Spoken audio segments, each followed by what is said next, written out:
আপনি যদি জোটটা বিএনপির সাথে করতেন তাহলে এটা এটা হতো না। এটা হতো না। নিশ্চিতভাবেই আমি এমপিও হতাম এবং হুম। মন্ত্রীও থাকতাম।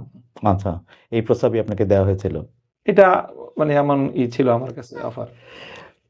তো খুবই মানে আমি কি বলবো যে ঢাকার অন্যান্য আসনেও কি এরকম হয়েছে বলে আপনার কাছে খবর আছে? ঢাকার অন্যান্য আসনের ব্যাপারে এই ধরনের তীব্র খবর নাই, শুধু ঢাকা ৮ আসনের ব্যাপারে হুম, হুম, আমরা যেটা আশঙ্কা করি যে ঢাকা হুম। ৮ আসনের বিষয়টাতেও অনেকটা এরকম ভাবে মেকানিজমের মাধ্যমেই ফলাফলটা নির্ধারণ করা হয়েছে।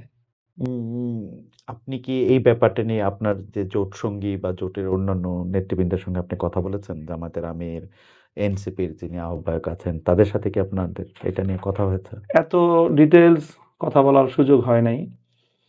বা বলতে পারেন যে আমার ব্যক্তিগত বিষয় তো, হুম, আমি ব্যক্তিগত চাওয়াটাকেও যেরকম খুব বড় করে দেখি নাই হুম, নির্বাচনের আগে এবং এই জোট হওয়ার ক্ষেত্রে, এবং ঠিক এটার পরেও আমি আমার ব্যক্তিগত জায়গা হওয়ার কারণে বলেছি, হুম।